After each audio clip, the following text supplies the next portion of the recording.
Ndikulandileni abale okondedwa kulingaliro la usiku wa lero, usiku wa pa 3 March 2022. Okondedwa mu usiku wa lero tipitilizabe kuphunzira mawu a Mulungu pamutu omwe uja onena kuti musayiwale Satana ndiye tate wa bodza, onse okonda bodza ndi kulichita ndiwo ana wake.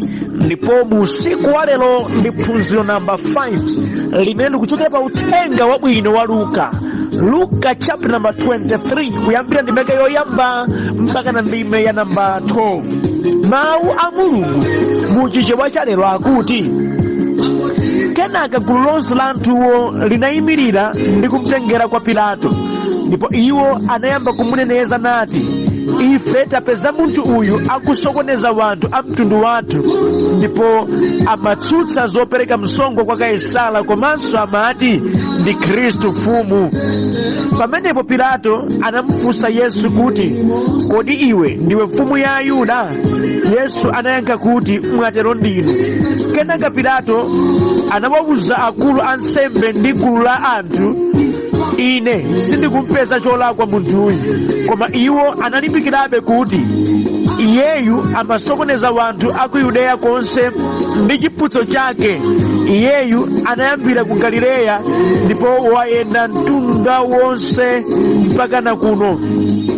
Pakumva zimenezi Pilato anafunsa ngati munthuyu ndi Mgalileya. Iye atamva kuti Yesu anali pansi pa ulamuliro wa Herode, anamutumiza kwa Herodeyo, amene pa nthawi imeneyo analinso mu Yerusalemu. Herode ataona Yesu anakondwa kwambiri, chifukwa kwa nthawi yayitali ankafunitsitsa atamuona. Kuchokera pa zimene anamva za iye, anayembekezera kuti achita zodabwitsa. Iye anamufunsa mafunso ambiri, koma Yesu sanayankhe. Akulu ansembe ndi aphunzitsi amalamulo anayimirira pamenepo ndi kumuneneza kwambiri. Pamenepo Herode ndi asilikali ake anamuseka ndi kumunyoza iye. Atamuveka mkanjo wonyezimira, anamutumizanso kwa Pilato. Tsiku limenelo Herode ndi Pilato anakhala abwenzi. Zisanachitike izi anali adani. Ameni. Okondedwa mwa mawu a Mulungu amene tawerengawa, titsogozedwa ndi kulingalira konena kuti bodza layika anthu ambiri m'mavuto, chonsecho anthuwo ali wosalakwa. Kamundimva kani?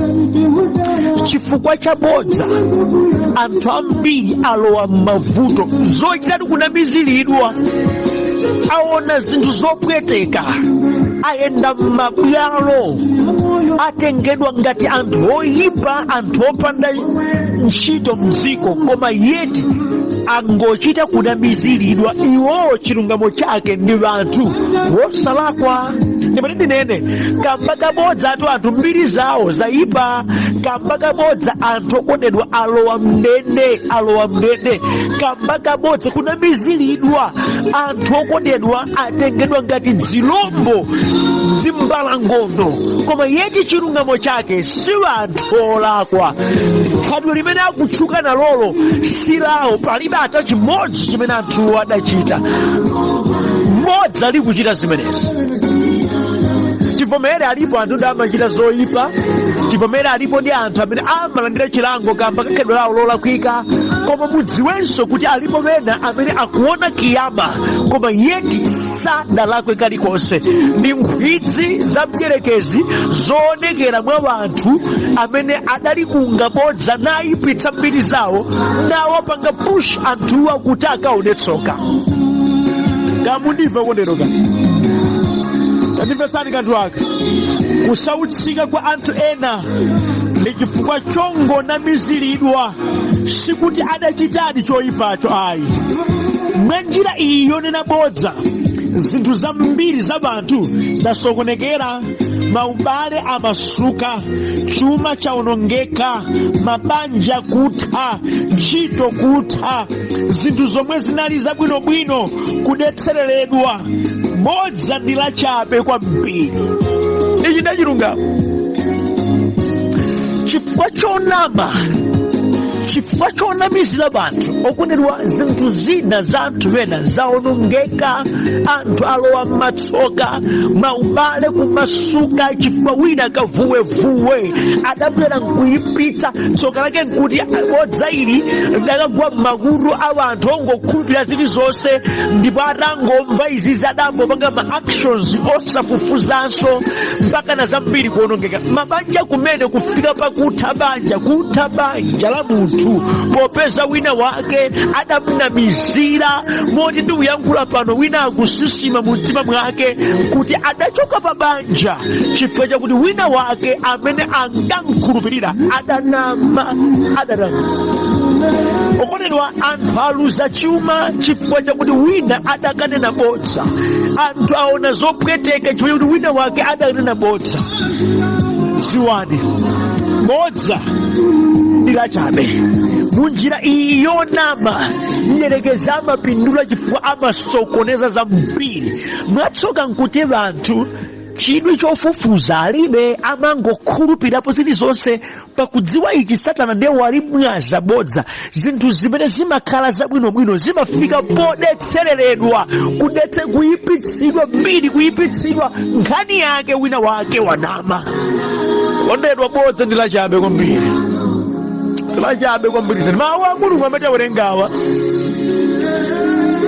alembi ndi akuluakulu kumugwira Yesu ndi kumkochera Yesuyo nkhani zimene Yesu sadachite, mpaka nati kumtenga kupita naye ku bwalo la milandu kumene kuja ndi ukasingirira ukakamba zambiri zabodza kuti Yesu atengedwe wolakwa.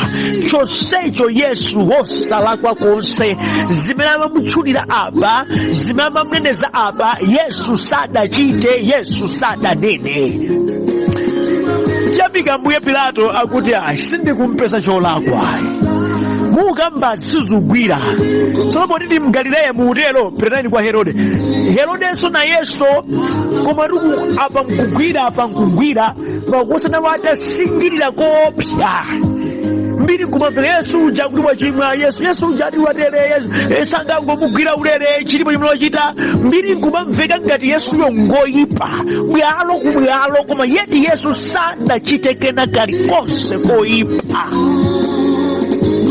Kondedwa, tikadawerenga mpaka na kumapeto, Yesu mpaka na adakaphedwa ndithu, koma no chimene banthu amamuneneza Yesu wosachita. Bodza chabe, moti kuzunzika kwa Yesu kuchoka bwalo ili ukafika bwalo ili nchifukwa chokuti wena wake angokocha bodza lomunenera iye zoyipa kuti aone tsoka. Iyi ni njira imene mdierekezi amayigwiritsa ntchito akafuna kumzunza munthu. Ndamundipetsa kaya mawu a Mulungu amene tawerengawa tiphunzirapo zinthu zingapo. Choyamba ndi ichi: bodza musaliderere, limatha kulanga osalakwa. Ndamundipetsa kaya amabodza awa musamaombere manja nkumati ayi awa uyu kwake nkunama uye bodza musaliderere, limalanga anthu osalakwa. Chitsanzo ndi Yesu tikumumva apayi, wosalakwa konse banthu kupangana tingwire ndeti ziliwala kwa chadati koza tinkhani tinkozera mabodza ameneyi kuti mpaka na aone tsoka ndithu. Munthu wosalakwa ukafika kukakhala kuti akuona zokhoma chifukwa kuti wena wake anama. Musamapanga entertain bodza, limakazunzitsa munthu wosalakwa. Ndikuyankhula ndi wena pano amakonda kunama kwambiri, amene mdierekezi akuwagwiritsa ntchito ya kusokoneza za anthu, kusokoneza mabanja, kusokoneza maubale, kusokoneza ntchito za anthu chifukwa cha bodza. Bodza limakazunza munthu wosalakwa. Wena ntchito idata chifukwa wena adakatsekereza kwa bwana ukamba zambiri zonyoza zambiri zabodza zoti munthuyo sadanene sadachite, adayitanidwa adasowa choti nkuyankha poti samazidziwa mwaiki mpaka ntchito idatha ndi kuyankhula pano akuvutika akusautsidwa, koma ngosalakwa atachimodzi sadalakwe kena kalikonse. Ndi ndulu zabodza izi zidampweteka munthu. Bodza lachabe limakazunzitsa munthu osalakwa konse. Sadalakwa Yesu koma adakaonekera pabwalo la milandu ngati munthu olakwa, ndipo anthu amasinjirira yeti Yesu sadachite. Tikamaona anthu enawo kuti tisamangowaweruza, timati anthu adi ngoyipa, anthu adi ngolakwa, ena akuzunzika, wena akuona tsoka, wena akupwetekedwa, wena akupita m'makhoti, wena ali mundende, wena okondedwa akukulukutika chifukwa chakuti wina wake adanama zochita kupangana, zongochita kukonza, timkhaulitsa amene, timonetsa kiyama amene yusaone zopweteka chifukwa cha bodza. Limazunza wosalakwa bodza, limazunza wosalakwa bodza. Ino amene munachita chimenechi chozunza munthu wina chifukwa cha bodza, koma chimumutima chikusautseni kwambiri zedi kupata mutafika polapa mtima, chifukwa ngati muzunzitsa wina wosalakwa inuyonso Mulungu sangangokusiyani ayi. Chilipo chanu mudzachione ngati simulapa. Mawuwa nde imvani. Kulupirani musamatha ine na ameni zona libodza limazunzana osalakwa, koma yedi kuteka ndiweyo amene udazunzitsapo wina wake osalakwa, kuli iye kwakulira misonzi, kuli iye kwakusautsidwa, kuli iye kwakulira chifukwa bodza lake udakamba ndiwe. Ngati sulapa m'bale wanga, matsokaso akupeza, zopweteka zikupeza, iweso yako misonzi ulira ndithu chifukwa malemba anenetsa kuti muyezo umene wesanawo mzako omwe udzabwera kwa iwe. Chimene wafuna kuti akuchitira yamba ndiwe kuchita, iweso zako zikupeza ulira ndithu ngati sulapa. Yehova sadzasekerera kuti iwo osalakwa asautsidwe mdziko. Ayi, kamundimva konero kani chachiwiri ndi chapata kondedwa, kukhala chete kwa iwo onamiziridwa sindiko kuvomera mlandu ayi, koma kungopewa zoyipa. Ameni. Alipo anthu ena amene adanamizidwa nkhani, koma iwo adasankha kusayankha, adasankha kukhala chete. Sindiye kuti kukhala chete kwawo nkokuti avomera, koma akungopewa kuti zoyipa zingapitirire.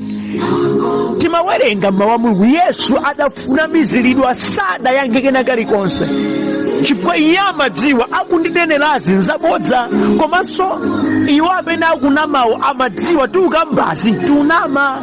Nyengo zina onamiziridwa sadzipanga defend, amafika poyankhula chibwibwi, kuyankhula zosamveka chifukwa zatenga by surprise, samaziyembekeza. Koma sikuti kwachitikira kwa izo okondedwa chikhale chifukwa ndi chitsimikizo chakuti anthu adi adachita zimene akutemera. Ayi, kusayankha zinthu zina okondedwa sikuvomera mlandu ayi, koma kungopewa kuti zafika pa mulingo wina.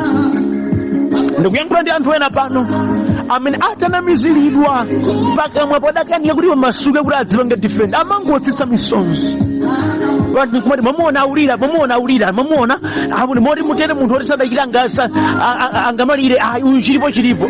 Musaone misozi yake ngati chitsimikizo chakuti adachitadi ayi, koma akudzimvera chisoni moti zoona ine ndachita zonse zija ndingafike pochita izi. Kodi moti kunama kunkufika pa mulingo umene onamizira kuti ine ndine fiti, onamizira kuti ine ndine wakupa, onamizira kuti ndine munthu wotere, onamizira kuti ndine munthu amafika podzimvera chisoni kusowa kuti akamba kuti chiyani. Sikuti woterewa nkokuti achitadi ayi, amakhala kuti adzidzimutsidwa nthawi zina ndi chochitikacho. Kamundimvetsa kaya ndikufani kuthandizeni abale okondedwa.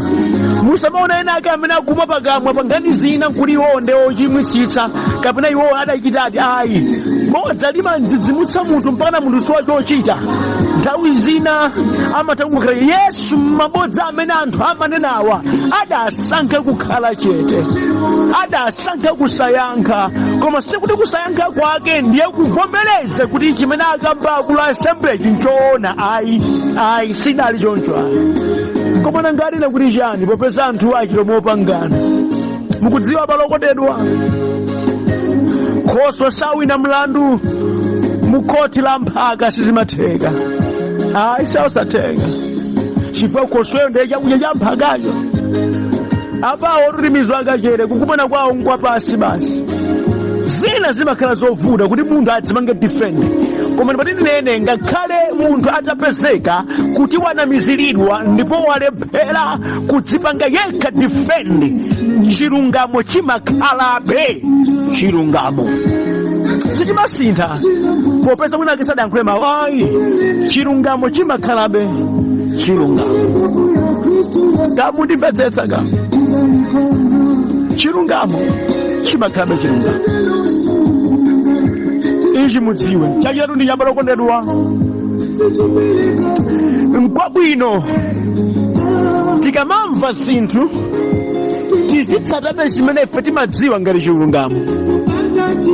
Abusa mfano nene kuchani mwaone olamula awa Pilato komanso Herode atamvetsedwa mabodza amene awa anena, sadapanga chiganizo nthawi yomweyo kuti awatengere. Ayi iwo adayima pa zimene kuweruza kumanena, napeza kuti Yesuyi ngosalakwa. Ameni. Ndimati titengerepo bwanji kwa olamulira awa amene ngakhale adamva mawu abodza okamba za Yesu, adamva mawu osingilira okamba za Yesu.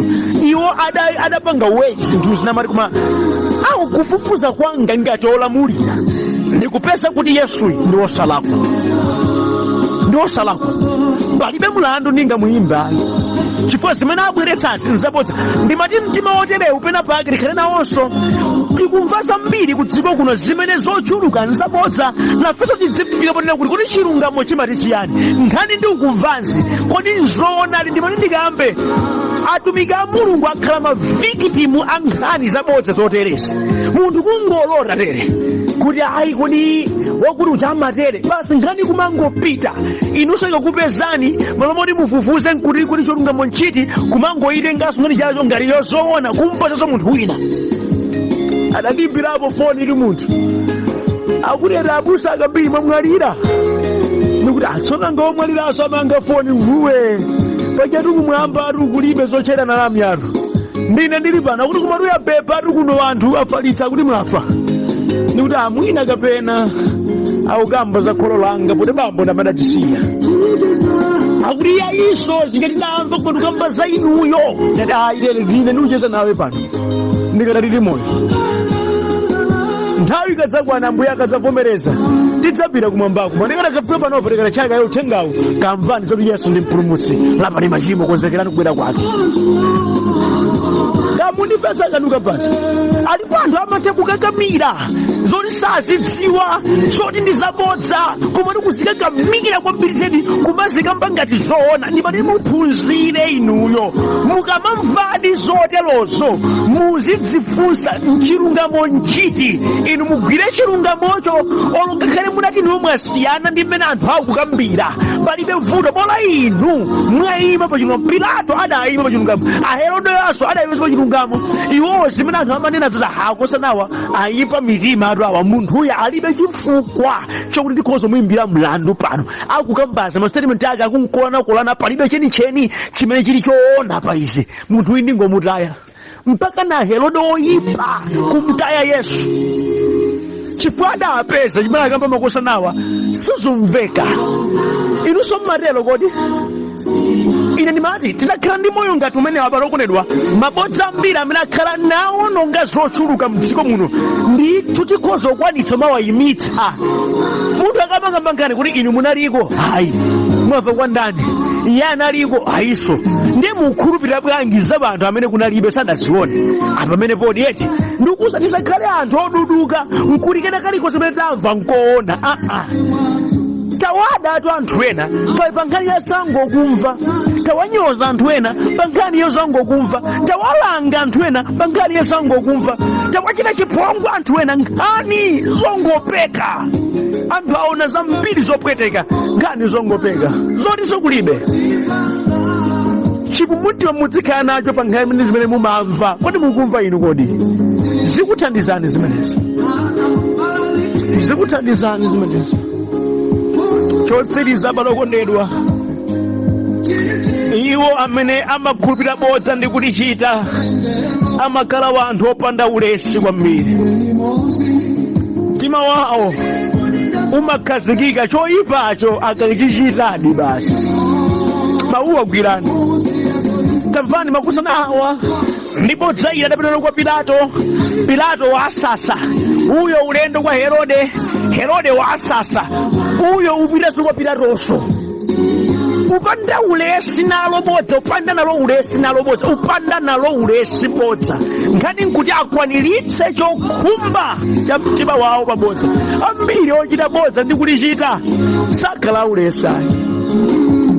Ari kuti anthu aziti moti zakazabodza moti angamalimbikire chotere munthuyo inde alipo abodza olimbikira ankhakamira.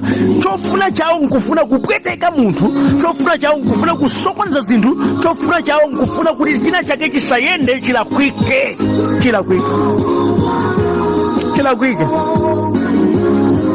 Landa ulena balokondedwa, kale nyengo ino sangokhulupirira kwena kalikonse musangona kulimbira kwawo nkubati zoonayi. Munkhani tiphunzirepo akuluakulu ansembe awa ndi mabodza amene anyamula zokhudza Yesu adayenda bwalo ndi bwalo osafoka osagwa ulesi. Nkhani yake nkuti Yesu aonepe chopweteka aphedwe. Okondedwa, tili nawo anthu amene ndankhakamira koma pa mabodza kwambiri. Kukanakhala kuti akugwira ntchito kuti apezapo ndalama akadalemera nkutheka, koma ayi mabodza palibe chimene amapindula choposa matemberero amene amawalandira kamba kakulira kwa anthu osalakwa. Matiti ndikuthandizana balokondedwa, bwanji muzilimbikira zinthu zimene nzachipulumutso, bwanji muzilimbikira zinthu zimene zikupindulitsani moyo wa dziko komanso moyo wa Yesu Khristu olikozera kumwamba. Ndikuyang'ana ndi wena pano amene ndamabize kwambiri koma pa zabodza, ofunitsa kuti wena ake azunzike ndi kukhaula ndithu. Lapani mtima okondedwa, musalambe kuona zotsatira za machitidwe oyipa amene mwachitawo. Bodza ndi lachabe, limayika wina m'mavuto ndi amuzunzitsa munthu nkutheka osalakwa. Musakhala inu ochita zimenezi. Bwanji lapani mtima ndikondera Yesu Khristu lakena mbuye ndimbutsa moyo wanu amene amakhululuka machimo, amene afutsa moyo wanu udzichita choonadi. Kumbukirani mawu a Mbuye Yesu akuti nthawi idzafika ndipo yafika kale kuti wopembedza woona adzapembedza Mulungu mu mzimu ndi m'choonadi. Chopembedza wotere ndi amene Atate akuwafuna. Mukhale mmodzi inu wokwanitsa zimenezi pakuti yabodza chitayire. Ambuye akhale nanu akuthandizeni pamene mulingalira mozama za chimenechi. Amen.